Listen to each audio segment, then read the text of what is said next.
السلام علیکم. امید ہے آپ سب بخیر و عافیت ہوں گے. جیسا کہ آپ سب جانتے ہیں کہ پنجاب پبلک سروس کمیشن کا پلانر اپڈیٹ ہو چکا ہے، اور اگر آپ سیکنڈ آپشن پہ دیکھیں تو آپ کو یہاں پہ کمبائنڈ کمپیٹیٹیو ایگزامینیشن PMS 2022 کی ڈیٹ اناؤنس کر دی گئی ہے، جو کہ 13/5/2023 ہے. تو اسی سلسلے میں PMS سے ریلیٹڈ کافی سارے لوگوں کی مجھے ریکویسٹ آ رہی تھی، انباکس آ رہے تھے.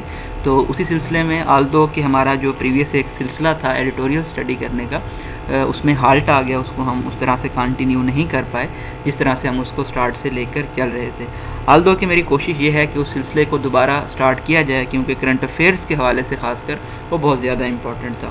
اور کرنٹ افیئرس کے علاوہ آپ کی رائٹنگ کے اوپر جو چیزیں آتی ہیں، لائک کہ ڈسکورس مارکرز کا استعمال رائٹنگ میں، فلو، آرگومنٹس جو ہمیں ملتے ہیں ڈان ایڈیٹوریل سے یا دوسرے جو بھی ایڈیٹوریلز ہوتے تھے، وہ کافی زیادہ انفارمیٹیو ہوتے تھے.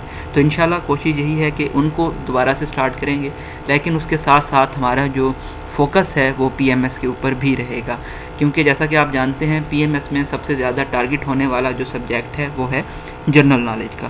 تو جنرل نالج کے حوالے سے ہم ڈیلی بیسس پہ MCQs کریں گے، اینڈ ان MCQs کو بھی ہم فردر ڈیوائڈ کریں گے پاکستان اسٹڈیز، اسلامک اسٹڈیز اور اس طرح سے. یعنی کہ GK کے پورشن پہ ہم زیادہ افیکٹیولی کنسنٹریٹ کریں گے، اور اس کے ساتھ ساتھ جو ہمارے باقی پورشنز ہیں ان کو بھی ہم ساتھ لے کر چلیں گے، اور انگلش ایسے کو بھی ہم فوکس کریں گے، پریسی کو بھی فوکس کریں گے. اسی طرح سے جو آپ کے آپشنل سبجیکٹس ہیں ان کے بارے میں بھی اگر میرے پاس کوئی انفارمیٹیو بات ہوئی تو میں آپ سے ضرور شیئر کروں گا. انشاءاللہ میری کوشش یہی ہے دوبارہ سے ہم ڈان ایڈیٹوریلز کو سٹارٹ کریں. تو انشاءاللہ آپ سپورٹ کیجئے گا، اور آپ سے سپورٹ کی امید رہے گی. تھینک یو سو مچ. اللہ حافظ.